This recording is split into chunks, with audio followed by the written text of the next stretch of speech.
Welcome to What is Going On in the UC.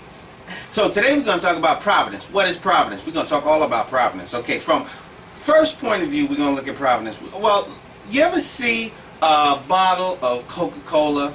Now, there are no bubbles when you pick up the Coca-Cola bottle on the store shelf, right? And you look at it, right? You don't see any bubbles in it, right?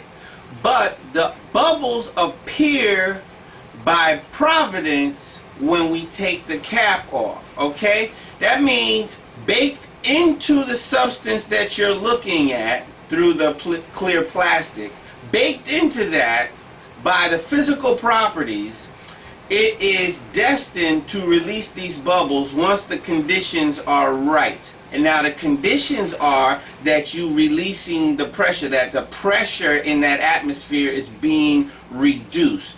Once it crosses a threshold, it is by providence, by universal chemical principles, that the gases released, or the gases dissolved in that liquid, are going to be released from that liquid when the pressure is reduced. Okay? Especially if we've agitated that mixture, okay, or that solution, and we've shaken the bottle, then they're really going to, okay, so they've been agitated, that's one condition, and the pressure has been released, then you're going to see these bubbles appear. Okay, so providence works like that. How did God do this? God baked into this solution the fact that human beings would become the center of harmony and the lords of creation. We haven't done this yet, but God baked into His creation from the very time He created the first spark of creation, separating light from the darkness. He baked into His creation the fact that human beings would emerge as the mediators, center of harmony, and the ruler of the creation. That is basically the punchline of Providence. Another way I like to look at the whole concept of Providence is, let's say I've got a can of beans. I like beans. You know, I ain't Spanish, but I like beans, right? Alright, so I can't open this object in my hand, this can, right? I've never heard of a can opener, never thought of a can opener, but just by the fact that this can exists as it is, and I have the knowledge that something in there I want. My mouth on the outside and the stuff that I like to eat on the inside, just the fact that this exists presupposes the existence or the inventing of something called a can opener. Now, Providence might have it that I share this object, I pass this object around to 3 or 4 geniuses, people who I know are very smart, or people who are 3 or 4 really gung-ho types of people who get anything done that they set their mind to. So I've got like these 8 friends, I got like 4 geniuses and 4 just really will-centered nuts that I personally know. And I pass this around just to see what they think about it, if they can crack this thing, crack this code here, right?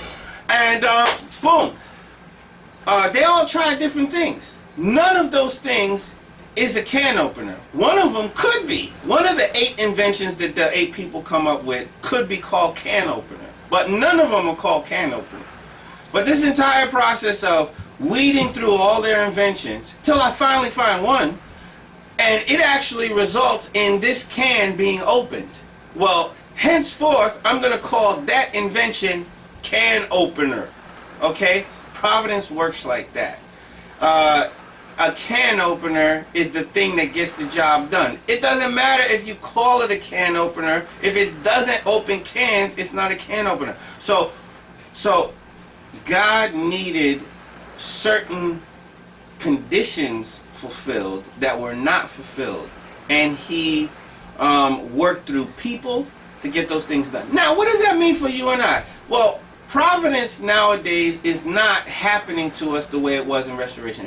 In Restoration time, Providence happens as a mystery because we don't know the ultimate goals of God. We don't know why these things are happening. We don't know why we're on the hamster wheel. We don't know why history seemed to repeat itself. We saw that history seemed to repeat itself, but we don't know why.